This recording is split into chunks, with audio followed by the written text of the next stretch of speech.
설교 제목 한번 해봅니다. 물두멍에 물로 수족을 씻으라. 물두멍에 물로 수족을 씻으라. 한 번 더 해봅니다. 물두멍에 물로 수족을 씻으라. 물두멍에 물로 수족을 씻으라. 구약시대에 이스라엘의 제사장들이 성소에 들어가서 하나님을 예배하고 또 하나님을 섬기기 위해서는 반드시 거쳐야만 하는, 또 반드시 밟아야 하는 절차 두 가지가 있어요. 첫째는 제단에서 속죄의 제사를 드리는 절차요.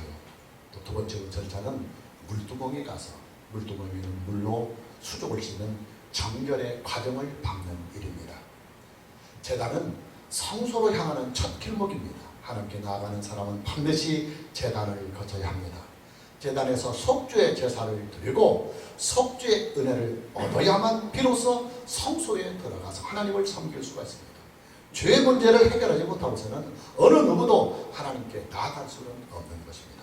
그러나 제단을 통해서 속죄함을 얻은 사람이라 할지라도 다시 물두멍에 가서 물두멍에 있는 물로 손과 발을 씻어야만 비로소 성소에 들어가서 하나님을 예배하고 하나님을 섬길 수가 있습니다. 제단이 속죄의 자리라고 한다면 물두멍의 이후는 정결의 자리입니다. 무슨 말이냐? 원칙적으로 예수 그리스도의 구속의 은혜를 입은 사람은 하나님께 나아갈 수 있는 은혜의 길이 열려있지만, 그러나 구속의 은혜를 입은 사람이라 할지라도 다시 죄를 지을 수도 있고 또 다시 시험에 빠질 수도 있기에 구속의 은혜를 입은 사람이라 할지라도 하나님께 나아갈 때마다 정결의 절차를 반드시 밟아야 한다, 이 말입니다. 여러분, 구약시대의 제단과 물두멍은요, 성소로 향하는 길목을 지키고 있는 두 개의 큰 산입니다. 이 산을 넘지 못하고서는 결단코 하나님께서 임재하여 계시는 성소에 들어갈 수가 없고 성소에 들어가서 하나님을 예배할 수가 없는 것입니다. 제단의 중요성은 이미 지난 시간에 충분히 말씀을 드렸고, 오늘은 물두멍이 가지고 있는 구속사적인 의미를 함께 나누려고 합니다. 물두멍은 하나님께 나아가는 사람들에게 정결함을 주는 자리입니다. 정결함을 주는 자리입니다.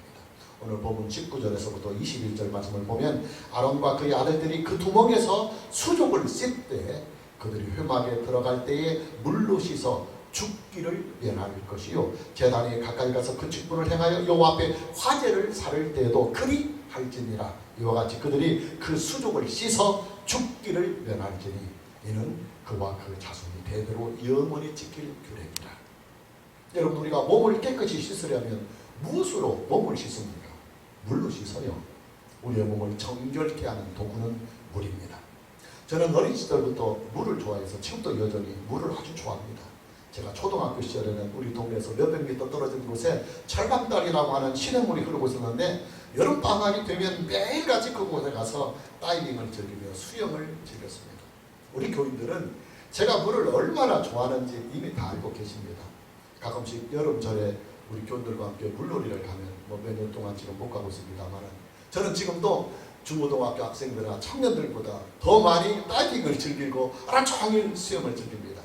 저는 물을 좋아하니까 목욕이나 사우나를 하기나 즐깁니다. 사우나를 한참 좋아할 때는 사우나 가져가는 사람이 있으면 자다가도 벌떡 일어나서 사우나를 갔습니다. 저는 몸에 기름기가 많고 그리고 땀이 많습니다. 그래서 자주 샤워를 하고 몸을 씻어줘야만 그나마 좀 깨끗함과 상쾌함을 유지할 수가 있어요. 물두멍은 물을 담아놓는 큰 배아입니다. 재질은 못으로 만들었어요. 이 배아의 크기는 정하여 있지 않지만 용도나 기능상으로 볼 때 상당히 큰 용량이었을 것입니다. 중요한 것은 물두멍이 가지고 있는 기능과 그 역할입니다. 여러분, 물두멍의 물은요, 제사장들이 희생의 제사를 드릴 때 몸에 묻은 짐승의 피와 그 오물들을 깨끗이 씻는 곳입니다. 물두멍의 물로 더러워진 손과 발을 씻고 성소에 들어가서 하나님을 섬기며 하나님을 예배하는 것입니다. 우리는 이미 제사장들의 위임식을 소개하는 말씀을 통해서 아론과 그의 아들들이 물두멍에 있는 물로서 몸을 깨끗이 씻는 절차를 보았어요. 아론과 그의 아들들은 이스라엘의 대제사장직과 그리고 제사장직의 효시입니다. 그들은 성소에 들어가는 첫 번째의 사람들입니다. 그렇기 때문에 그들은 제단에서 속죄의 제사를 드려서 속죄함을 얻었다 할지라도 다시 물두멍에 가서 물두멍에 있는 물로서 온 몸을 씻었던 것입니다. 그러나 물두멍에서 몸을 씻는 이 절차는 위임식이 다 끝난 후에는 수정이 돼요. 그래서 한 번 목욕을 한 사람은 이제부터는 손과 발만 씻도록 규정을 하는 것입니다. 무슨 말이냐?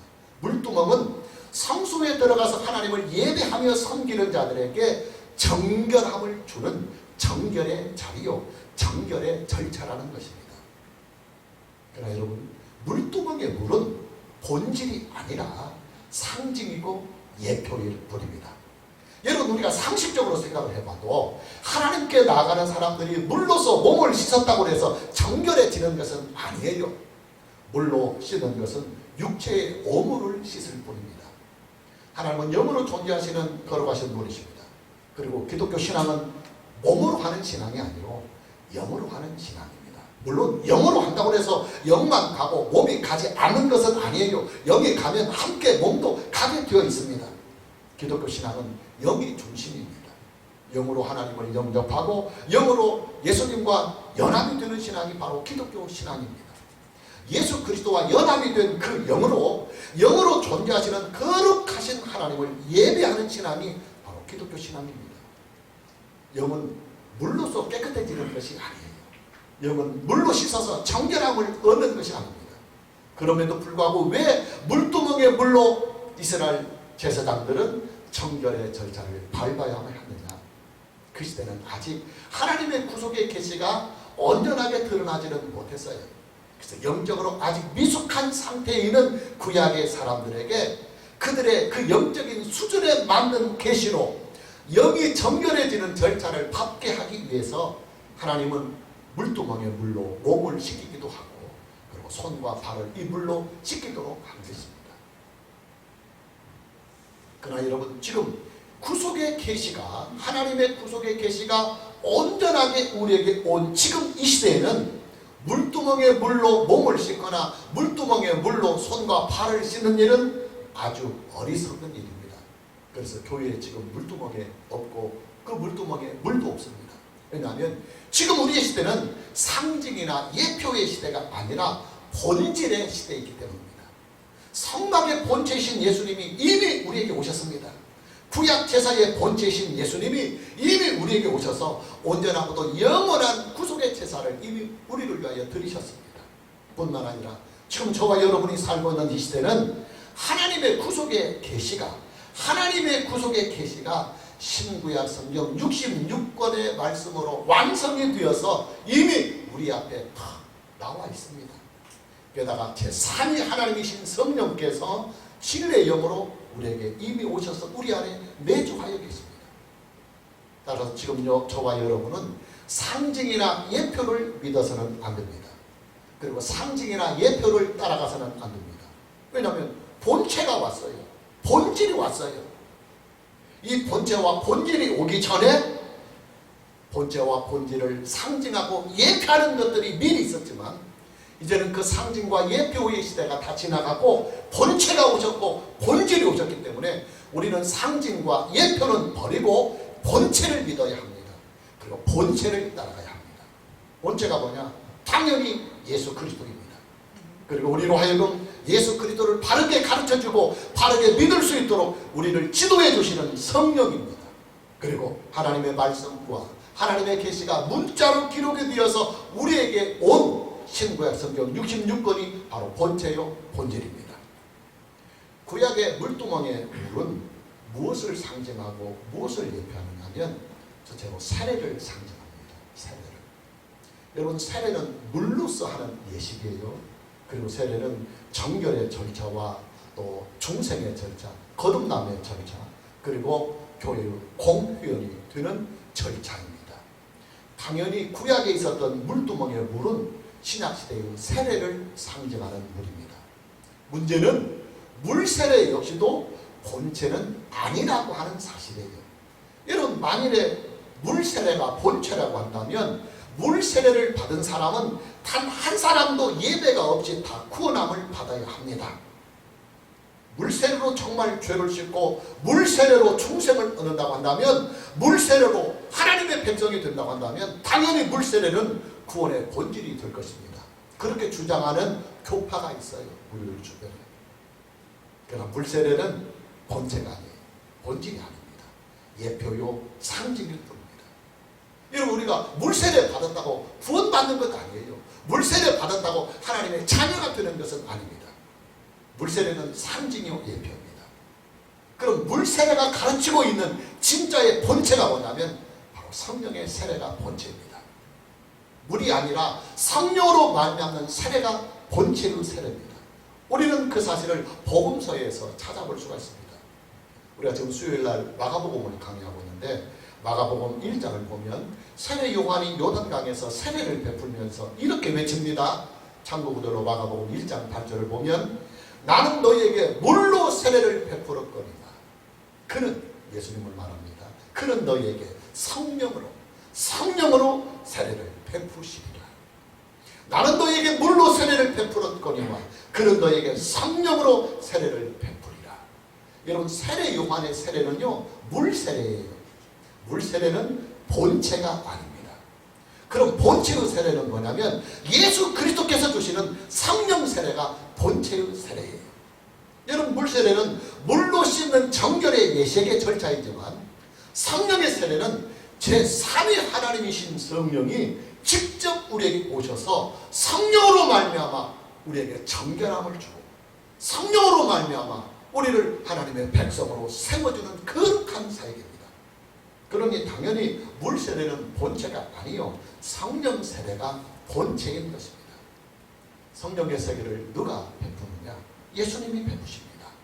성령은 예수 그리스도의 공로로 우리에게 오셨습니다.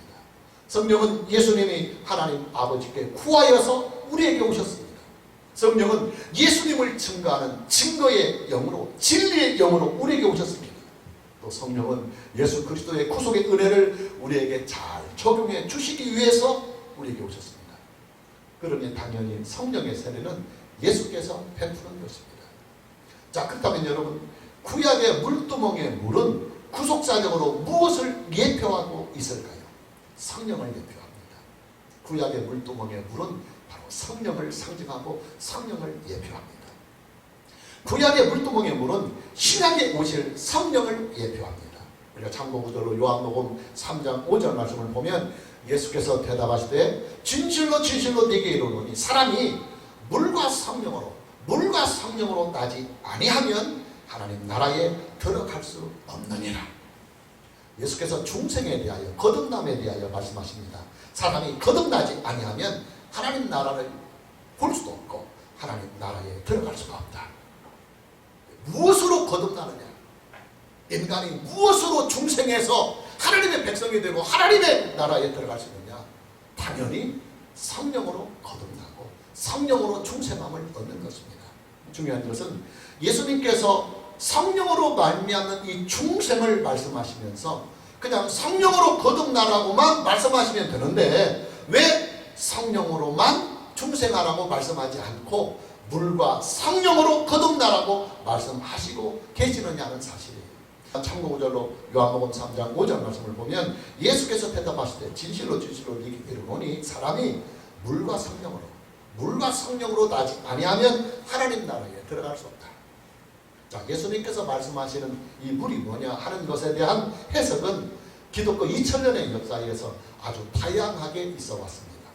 그만큼 구속사적으로 아주 중요하다는 말입니다.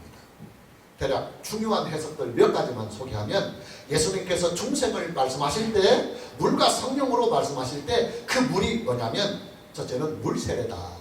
그 물세례를 상징하시는 것이다. 그렇게 해석을 해왔던 일들이 있습니다.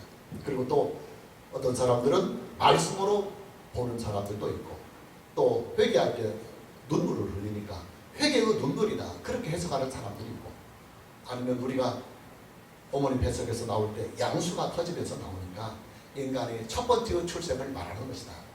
인간이 물이 터지면서 양수가 터지면서 자연적인 출산을 오지만 그 상태에서는 하나님 나라에 들어갈 수 없고 다시 성령으로 거듭나야 하나님의 백성이 된다. 그래서 여기서 말하는 물은 양수가 터지는 육체의 출생이다. 그렇게 보는 해석들도 있습니다. 그러나 한 가지 중요한 사실들은 예수님께서 중생을 말씀하시면서 거론하신 이 물은 구약시대에 물두멍에 있는 물과 아주 깊은 연관이 있다고 하는 사실이에요. 예수님은 구약시대의 이스라엘의 제사장들이 정결의 절차를 밟기 위해서 그들의 몸을 씻고 그들의 수족을 씻었던 물두멍의 물을 중생과 관련을 시키고 있다는 사실이에요. 자, 그렇다면 예수님께서 중생을 말씀하시면서 거론하신 이 물은 무엇이었을까요? 상징이에요. 상징.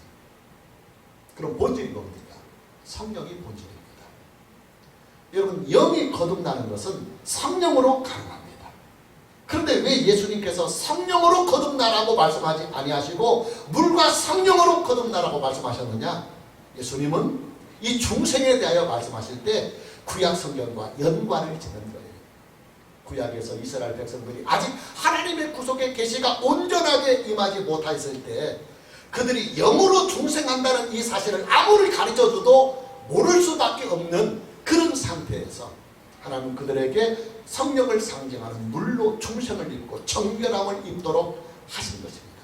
그래서 예수님은 구약의 이 물두멍의 물과 그리고 신약에 와서 이 성령을 서로 하나로 보고 연관을 시키기 위하여 물과 성령으로 거듭나라고 말씀하고 계시는 것입니다.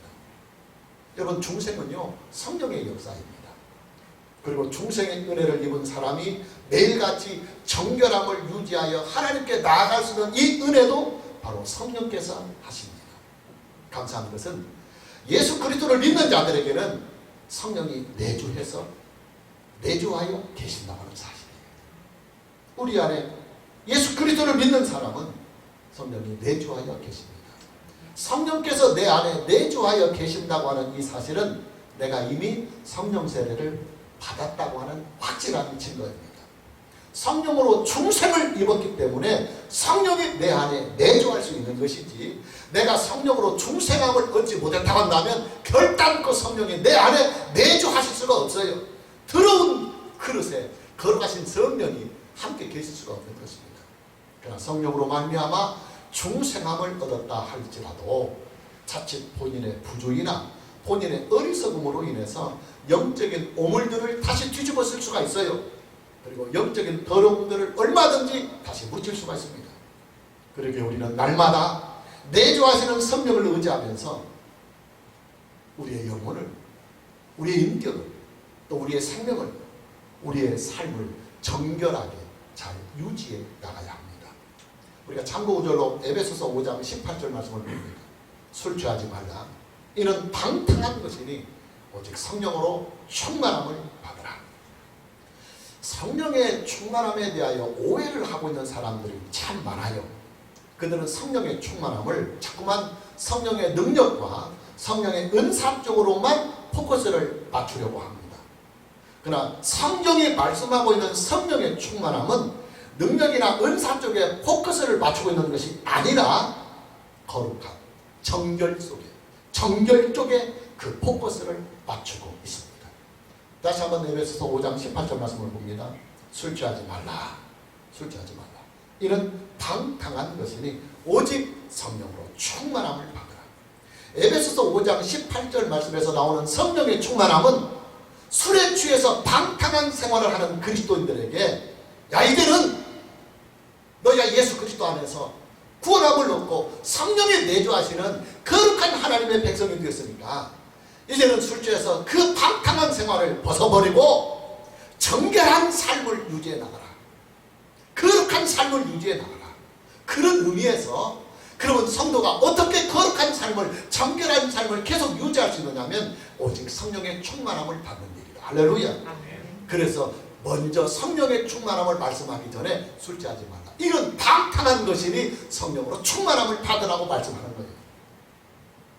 다시 말씀을 드리지만 성경에서 말씀하고 있는 성령의 충만함은 능력이나 은사 쪽에 포커스를 맞춘 것이 아니라 그리스도인들의 정결에, 그리스도인의 거룩함, 성화에 포커스를 맞춘 말씀입니다.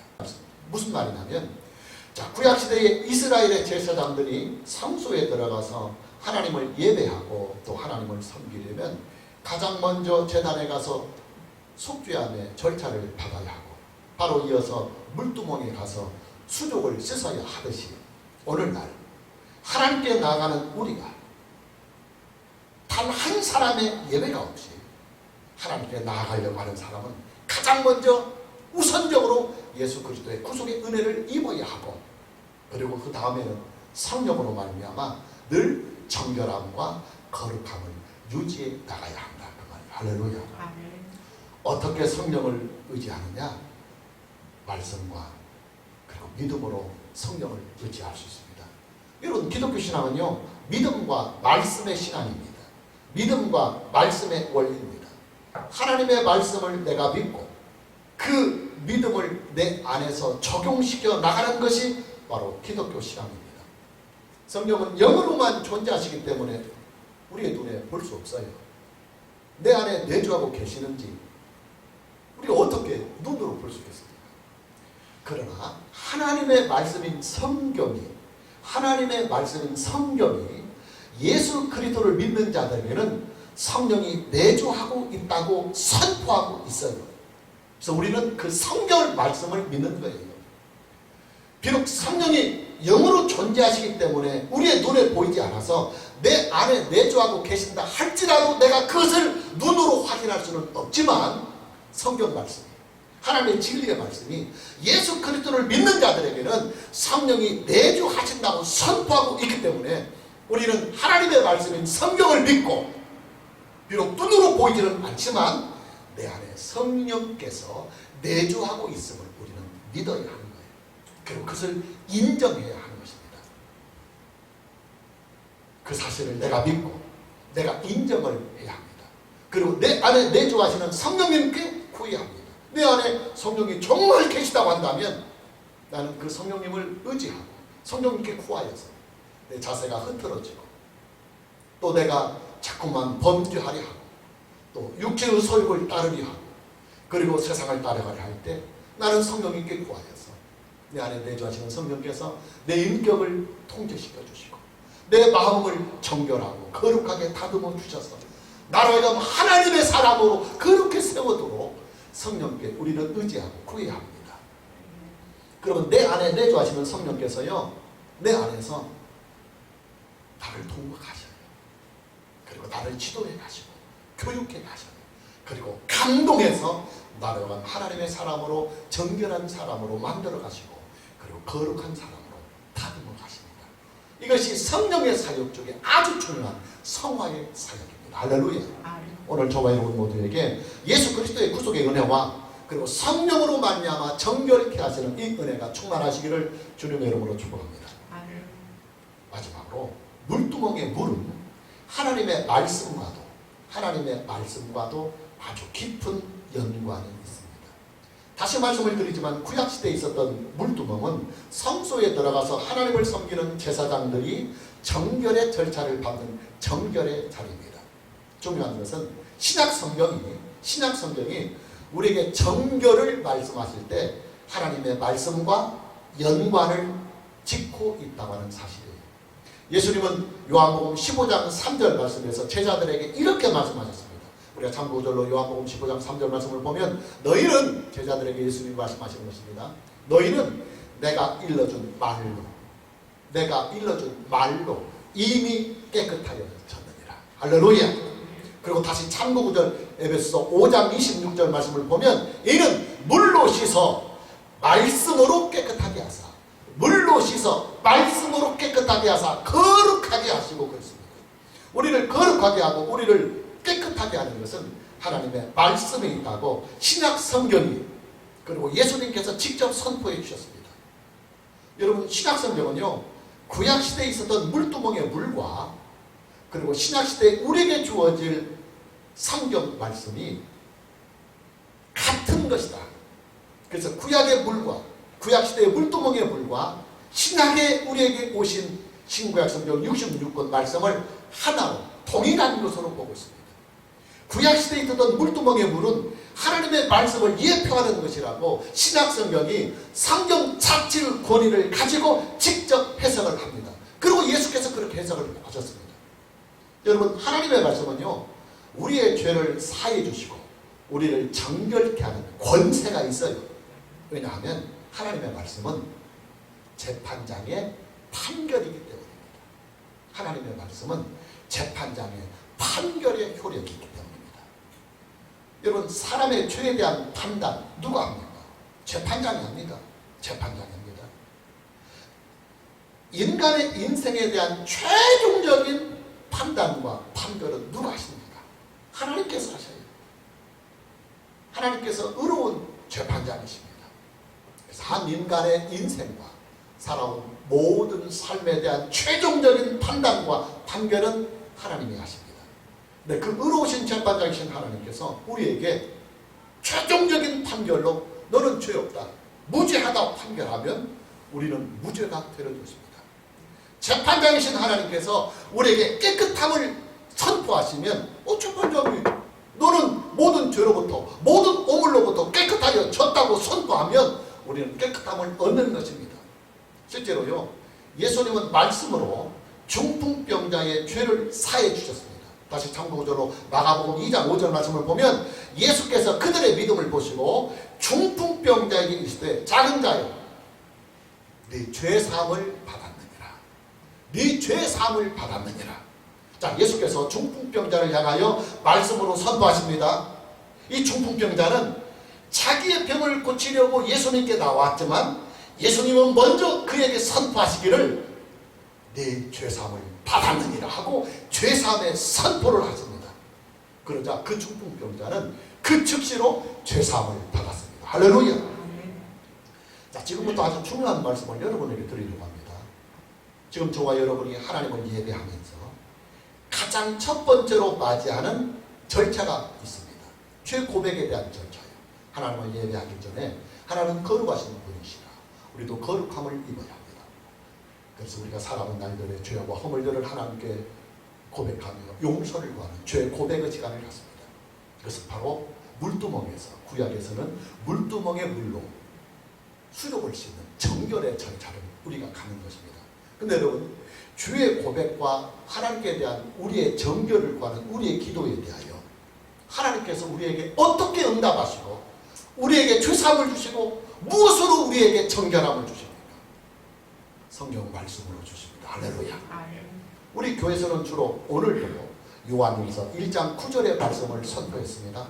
만일 우리가 우리 죄를 자백하면 그는 미쁘시고 오로사 우리의 죄를 사하시며 우리를 모든 불에서 깨끗하게 하실 것이다. 할렐루야. 하나님께서요 선포하시는 것입니다. 네가 하나님께 나와서 네 죄를 자백하면 하나님은 미쁘시고 오로사 우리의 죄를 사하시며 우리를 모든 불에서 깨끗하게 하십니다. 할렐루야. 재판장의 선포입니다. 재판장의 판결입니다. 그렇기 때문에 우리가 하나님께 나와서 예배드리기 전에 우리의 살아왔던 날들의 죄와 허물들을 고백하며 용서를 구하면 하나님께서 최종적인 하나님의 말씀으로 내가 네 죄사함을 주었다 하고 말씀으로 선포하는 거예요. 할렐루야. 또 우리가 이사야 1장 18절 말씀으로 선포합니다. 너희의 죄가 추억 같을지라도 눈과 같이 씌어질 것이요 신혼과 같이 붉을지라도 양털같이 되리라. 또 예레미야 31장 34절 말씀도 선포해 주고 있습니다. 내가 그들의 악행을 사하고 다시는 그 죄를 기억하지 아니하리라. 여호와의 말씀이다. 할렐루야. 여러분, 하나님의 말씀이 우리에게 선포가 되면 그 말씀은 판결의 효력이 있어요. 저는 뭡니까? 법정을 자주 다니는 사람입니다. 근데 그 재판장의 마지막 판결, 이게 재판의 마무리예요. 재판의 마무리예요. 재판장의 판결은 그동안 있었던 모든 분쟁과 그리고 모든 사연에 대하여 마지막 판결이고 마지막 마무리입니다. 이 판결로서 모든 갈등과 그리고 모든 재판은 끝나는 거예요. 네, 여러분, 하나님의 말씀은 재판장의 판결의 효력이 있어요. 하나님의 말씀이 우리에게 죄사함을 선포하면 우리의 죄는 그 말씀과 함께 사라지는 거예요. 하나님의 말씀이 우리에게 정결함을 선포하면 그 말씀이 우리에게 임하는 동시에 우리에게는 하나님의 능력으로 정결함을 얻게 되는 거예요. 할렐루야. 그러니 여러분, 성경 말씀이 여러분에게 선포될 때 우리는 그 성경 말씀을 믿어야 해요. 믿지 않으면 안 되잖아요. 하나님께서 우리의 죄를 사시고 우리에게 정결함을 주시고 우리를 구원하시고 우리에게 하나님의 자녀가 되는 은혜를 주시고 우리의 기도와 간구에 응답하시고 우리의 삶의 모든 어려운 영병들을 도우시는 하나님의 말씀이 선포되고 하나님의 말씀은 재판장의 효력이 있고 전지전능하신 하나님의 능력의 말씀이기 때문에 우리가 그 말씀을 믿으면 그 말씀이 그대로 우리에게 적용이 되고 임하시는 거예요. 그래서 여러분, 하나님의 말씀이 선포될 때 우리는 믿어야 합니다. 그리고 아멘으로 수납해야 합니다. 오늘 저와 여러분 모두에게 하나님의 말씀인 성경으로 죄사함도 얻고 그리고 정결함을 얻어서 거룩하신 하나님을 예배하고 또 거룩하신 하나님과 일정을 통하여 동행할 때에 여러분, 하나님과 좋은 관계를 늘 유지할 수 있는 은혜가 있기를 주님의 이름으로 축복합니다. 자, 마무리합니다. 하나님은 거룩하신 분이십니다. 그러기에 하나님께 나아가는 사람은 거룩함을 힘입어야만 거룩하신 하나님께 나아갈 수 있습니다. 거룩함을 얻는 길은 두 가지입니다. 이 두 가지를 다 충족해야 합니다. 첫째는 예수 그리스도의 구속의 은혜를 입어야 합니다. 이 구속의 은혜는 예수 그리스도를 믿음으로 말미암아 얻을 수 있습니다. 그리고 두 번째는 성령과 그리고 성경 말씀으로 우리가 거룩함을 입고 정결함을 얻어야 합니다. 성령과 성경 말씀은 항상 공존합니다. 공존합니다. 아주 중요한 말이에요. 여러분, 성령은 말씀으로 오십니다. 성령은 말씀으로 오십니다. 그리고 말씀은 성령으로 말미암아 우리 안에서 열매를 맺습니다. 중요한 말씀이니까 다시 반복합니다. 성령과 하나님의 말씀은 항상 공존합니다. 성령은 하나님의 말씀으로 우리에게 오십니다. 그리고 하나님의 말씀은 성령으로 말미암아 그 말씀이 우리 안에 열매를 맺게 합니다. 그런 저와 여러분은 예수 그리스도 안에서 항상 성령을 의지하고 의존하고 또 하나님의 말씀이 문자로 기록이 되어서 우리에게 오신 신구약 성경 66권 말씀을 믿고 의존하고 의지해야 합니다. 오늘 저와 여러분 모두에게 예수 그리스도 안에서 성령과 그리고 성경 말씀으로 항상 충만하기를 주님의 이름으로 축복합니다. 찬양합니다.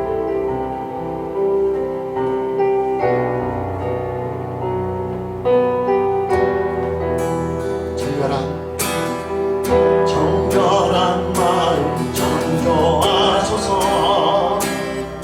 주여, 오 주여, 정직한 영 새롭게 하소서. 내 안에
앞에서